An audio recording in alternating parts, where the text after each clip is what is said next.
সবাইকে আমন্ত্রণ কুলে স্পোর্টস 24-এ আপনাদের সাথে আছি আমি শাফাত মিদর। শিরোনাম শুনছিলেন, এবার বিস্তারিত। শুরুতে সামিট গ্রুপের সৌজন্যে আইসিসি চ্যাম্পিয়ন্স ট্রফির খবর জানাব।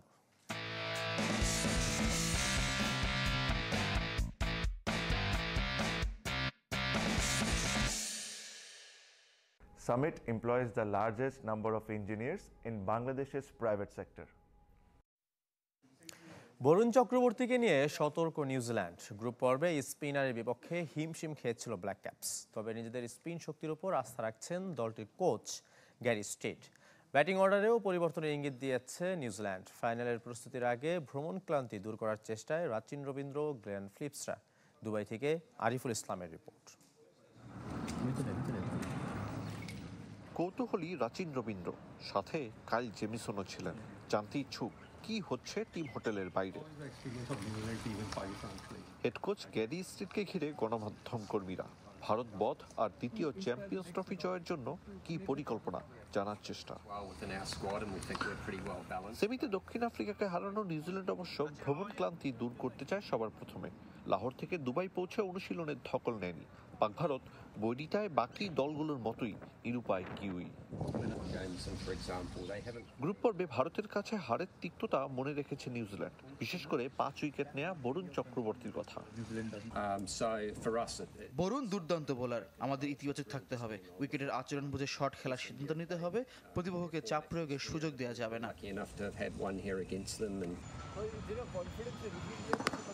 দুবাইয়ের কন্ডিশনে নিজেদের স্পিন ইউনিটকেও এক্স ফ্যাক্টর হিসেবে বিবেচনা করছে নিউজিল্যান্ড। ভারতের ব্যাটিং গভীরতা নিয়ে চিন্তিত নন head coach. Mitchell Santner, Mark ব্রেসওয়েলদের উপর আস্থা। আমাদের 4 জন স্পিনার আছে যারা ব্যবধান গড়ে দেওয়ার সামর্থ্য রাখে। এক মাঠে ভারতের সব ম্যাচ হওয়ায় ভালো ধারণা থাকাটা স্বাভাবিক। আমাদের পরিকল্পনা সঠিক বাস্তবায়ন করতে হবে। নিউজিল্যান্ডের ব্যাটিং অর্ডারেও পরিবর্তনের ইঙ্গিত দিয়েছেন গ্যারি স্ট্রিট।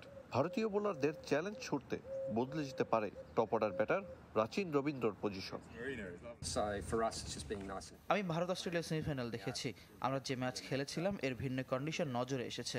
পরিস্থিতি অনুযায়ী পরিবর্তনের পথ উন্মুক্ত। ভারতকে হারিয়ে প্রথমবার চ্যাম্পিয়ন্স ট্রফির শিরোপা জিতেছিল নিউজিল্যান্ড, যা অনুপ্রেরণা কিউই ক্রিকেটারদের। আরিফুল ইসলাম, চ্যানেল 24, দুবাই, আরব আমিরাত। চ্যাম্পিয়ন্স ট্রফির ফাইনালের অনিশ্চিত নিউজিল্যান্ডের ম্যাট হেনরি কাঁধের ইনজুরিতে ছিটকে যাওয়ার শঙ্কায় এই ডানহাতি পেসার। দলের বোলিং অ্যাটাকের মূল অস্ত্র ইনজুরিতে পড়ায় ফাইনালের 48 ঘন্টা আগে দুশ্চিন্তার কালো মেঘ ব্ল্যাক ক্যাপ শিবিরে। 10 উইকেট নিয়ে আসরের সর্বোচ্চ উইকেট শিকারী এই কিউই পেসার। কাঁধে আঘাত পেয়েছিলেন হেনরি, স্ক্যানও করা হয়েছে, তবে ম্যাচ খেলতে পারবেন কিনা তা নিশ্চিত নয়। শেষ পর্যন্ত ছিটকে গেলে তার পরিবর্তে একাদশের সুযোগ পেতে পারেন জ্যাকব ডাফি, যদিও এখনো পর্যন্ত টুর্নামেন্টে এক ম্যাচও খেলেননি ডাফি। ভারত ফাইনালে ওঠায় চ্যাম্পিয়ন্স ট্রফির শিরোপার লড়াই এখন দুবাই। আইসিসির সহযোগী দেশ আরব আমিরাত, তবে দুবাই স্টেডিয়াম সাক্ষী হয়েছে বড় বড় সব টুর্নামেন্ট ও দ্বিপাক্ষিক সিরিজের। ফটো গ্যালারিতে শোভা পায় সেরা মুহূর্তগুলো। অত্যাধুনিক এই ভেন্যু ঘুরে দেখে আরও জানাচ্ছেন আরিফুল ইসলাম।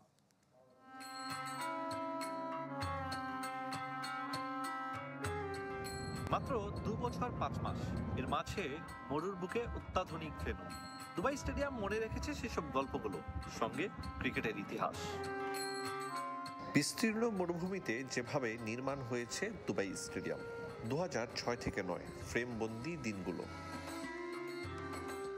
আইসিসির পূর্ণ সদস্যপদ নেই আমিরাত ক্রিকেট বোর্ডের। টেস্ট খেলার মর্যাদা তো দূরের কথা, ওদের ক্রিকেটে দেখা যায় মাঝে সাঝে। অথচ সহযোগী দেশ হয়েও কি দারুণ নির্মাণ।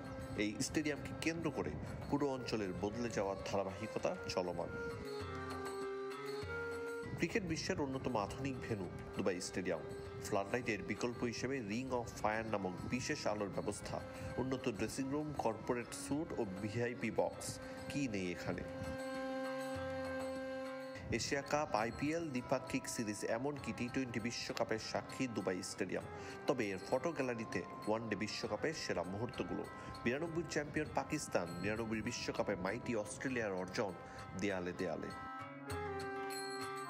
ডন Bradman, Dennis Lillee, Wasim Akram, Javed মিয়াঁদাদকে নিয়ে সাজানো আলাদা গ্যালারি। এক পাশে ইমরান খান, অন্য পাশে সুনীল গাভাস্কার, সচিন টেন্ডুলকার। কিংবদন্তিরা যে যখন এসেছেন নিজেদের ফ্রেমে ইচ্ছে হলেই দিয়েছেন অটোগ্রাফ। দুবাই স্টেডিয়ামের ভেতরে ছোট্ট পরিসরে করা এই ফটো গ্যালারি, তবে এইসব ফ্রেমের বিশালতা ক্রিকেট প্রেমীদের কাছে অনেক। নজর কেড়ে নেয় চ্যাম্পিয়ন্স ট্রফির venue. Ariful Islam, channel 24, Dubai, আরব আমিরাত। মিরপুরে অনুশীলন করেছেন নাহিদ রানা। আবাহনীর হয়ে এখনও মাঠে নামেননি এই পেসার। ওয়ার্কলোড ম্যানেজমেন্টের অংশ হিসেবে 12 মার্চের আগে তার ডিপিএল খেলার অনুমতি নেই। তবে রোববার তার আগের ম্যাচেই রানাকে খেলাতে চায় আবাহনী। আবেদনও করেছে বোর্ডের কাছে। গতির ঝড় তুলে অল্প সময়ে লাইমলাইটে নাহিদ রানা। দেশের হয়ে এখন পর্যন্ত 6 টেস্ট আর 4 ওয়ানডে খেলেছেন। এর মধ্যেই 2 ফরম্যাটে অনেকটা অটোমেটিক চয়েস। টি-20তেও দেখা যেতে পারে ভবিষ্যতে। এরকম একজন গুরুত্বপূর্ণ বোলারের পরিচর্যার ব্যাপারে তাই সতর্ক ক্রিকেট বোর্ড। রানার ওয়ার্কলোড ম্যানেজমেন্ট ও ফিটনেস ইস্যু দেখভাল করছে মেডিকেল বিভাগ। চ্যাম্পিয়ন্স ট্রফিতে একমাত্র ম্যাচ খেলেছেন নিউজিল্যান্ডের বিপক্ষে।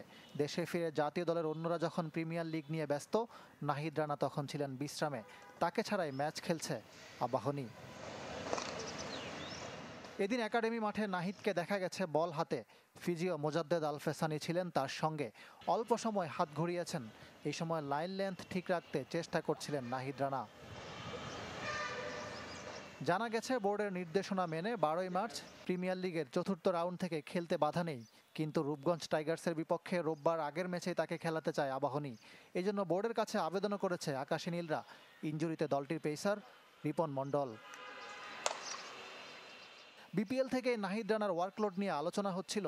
রংপুরের হয়ে শুরুতে ভালো করলেও শেষে গিয়ে খেই হারিয়ে ফেলেন। ভবিষ্যতের কথা চিন্তা করেই তাকে নিয়ে ভাবছে ক্রিকেট বোর্ড। ইকরাম হুসাইন, চ্যানেল 24, ঢাকা। ক্রিকেট বদলে দিয়েছে বাবর আজমের জীবন। এক সময় দারিদ্রতায় কাটানো পাক তারকা এখন যেমন থাকেন বিলাসী বাসভবনে, তেমনি চড়েন কোটি টাকার গাড়িতে। লাহোরে বাবর আজমের অতীত আর বর্তমান আবাসস্থল নিয়ে জহির সাগরের রিপোর্ট। গতিময় লাহোরের প্রাণকেন্দ্র থেকে খুব কাছেই ডিএইচ এরিয়া, বিত্তশালীদের জন্য কোলাহলমুক্ত এক আবাসিক এলাকা।